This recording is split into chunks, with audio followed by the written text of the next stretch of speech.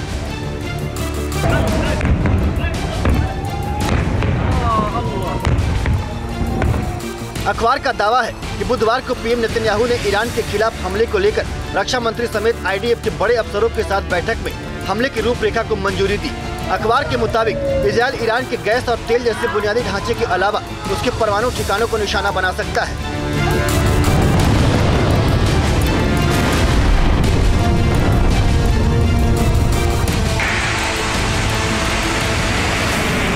יש לנו יכולות להגיע ולתקוף בכל נקודה ונקודה במזרח התיכון. ומי מהאויבים שלנו שלא הבין זאת עד עכשיו, יבין זאת בקרוב. ערב החג צה"ל נלחם ותוקף בכל הזירות. חיילי צה"ל יציינו את החג בעזה, בלבנון, ביהודה ושומרון ובכל הגבולות, בכוחות מתוגברים ובכוננות. Israel इस समय अपना नव वर्ष मना रहा है। 2 अक्टूबर को सूरज ढलने के बाद यहूदी नव वर्ष रोश हशनाह का जश्न शुरू हुआ। ईरान पर तुरंत कार्रवाई न करने के पीछे यहूदियों के इस अहम त्योहार को भी माना जा रहा है। दावा किया जा रहा है 4 अक्टूबर को सूर्यास्त के साथ रोश हशनाह के खत्म होते ही इजराइल ईरान के अहम ठिकानों पर धावा बोल सकता है। אני מבקש לשלוח תנחומים מעומק ליבי למשפחות גיבורינו שנפלו היום בלבנון. השם ייקום דמם, יהי זכרם ברוך. אנחנו בעיצומה של מלחמה קשה נגד ציר הרשע של איראן שמבקש להשמיד אותנו. זה לא יקרה, כי נעמוד יחד ובעזרת השם ננצח יחד. נחזיר את חטופינו בדרום, נחזיר את תושבינו בצפון.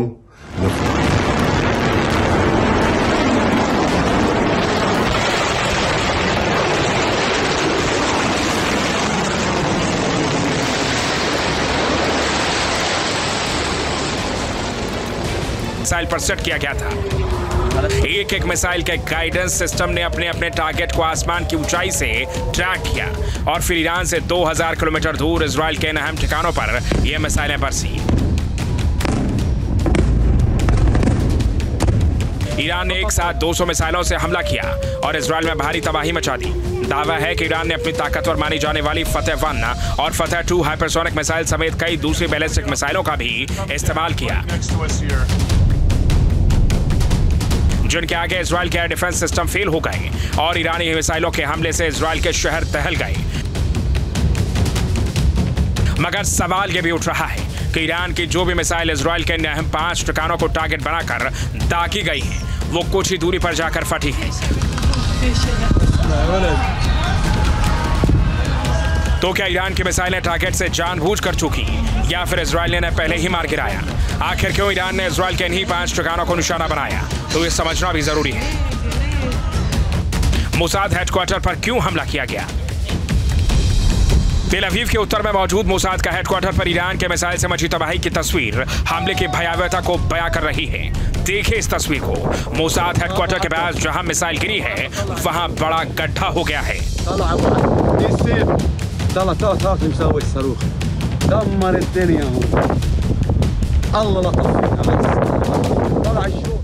This is the impact site for one of those Iranian ballistic missiles, and if you see the size of this crater, that's about 30 feet deep and maybe 50 feet wide. You can see all the debris around here, and to give you a sense of the targets for these strikes, that white building back there about 1,500 feet behind me is the headquarters of the spy agency, the Mossad.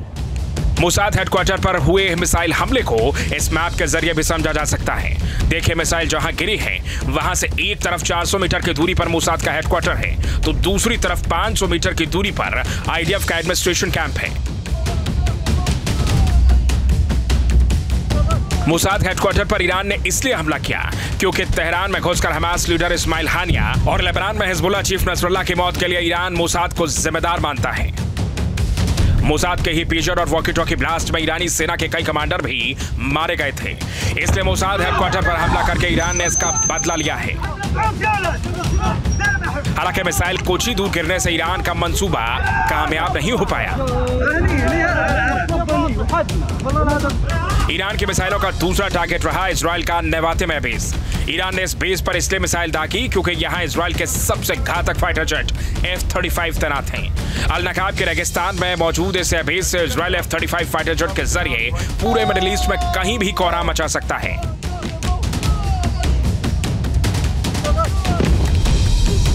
Lebanon में Nasrallah को मारने में भी F-35 fighter jet का अहम role रहा है। उसी ने नसरुल्लाह की कब्र जमीन में खोदी, जिससे ईरान में भी खौफ था। इसलिए माना जा रहा है कि ईरान ने नेवातिम बेस पर मौजूद F-35 को तबाह करने के लिए मिसाइल से हमला किया, और F-35 को मिसाइल से तबाह करके ईरान इजराइल ही नहीं बल्कि अमेरिका को भी अपनी ताकत दिखाना चाहता था। लेकिन ईरानी मिसाइलों को हवा में ही इजराइल ने मार गिराया।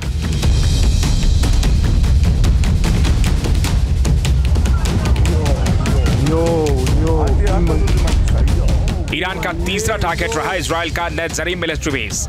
इजराइल का ये बेस गाजा के राफा के पास है। राफा में इजराइल और हमास के बीच भीषण जंग छिड़ी है। इसी बेस से इजराइल की सेना और फाइटर जेट राफा में ऑपरेशन कर रहे हैं।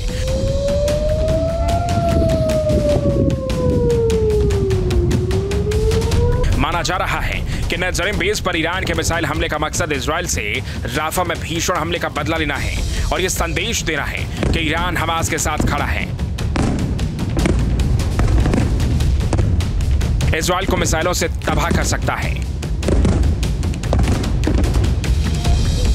ईरान का चौथा टारगेट रहा तेल अवीव के पास तेल नौफ बेस। यहां आईडीएफ के इंटेलिजेंस यूनिट और एयरफोर्स का बेस है। तेल नौफ बेस पर इजराइल के F-16 फाइटर जेट और F-15 फाइटर जेट मौजूद रहते हैं। यहीं से आईडीएफ को सारी खुफिया जानकारी मिलती है और फिर आईडीएफ ऑपरेशन करती है। यही वजह है कि ईरान ने तेल नौफ बेस को निशाना बनाकर मिसाइल दागी ताकि सेंट्रल इजराइल को भी दहलाया जा सके।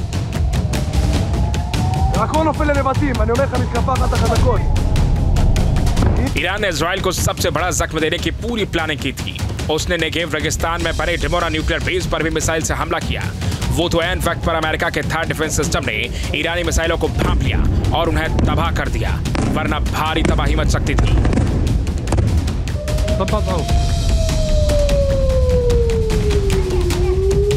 ईरान के निशाने पर शुरू से ही इजराइल का परमाणु ठिकाना रहा है।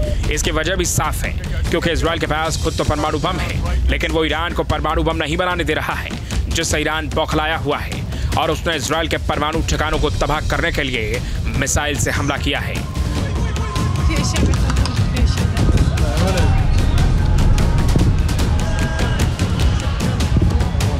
मतलब साफ है, ईरान ने चुन चुन कर इजराइल के उन 5 ठिकानों को निशाना बनाया है जो उसके लिए मुसीबत खड़ी कर रहे हैं, क्योंकि इजराइल के यही 5 ठिकाने मिडिल ईस्ट में उसकी ताकत का परचम लहराते हैं और ईरान जिनसे हर वक्त खौफ में रहता है।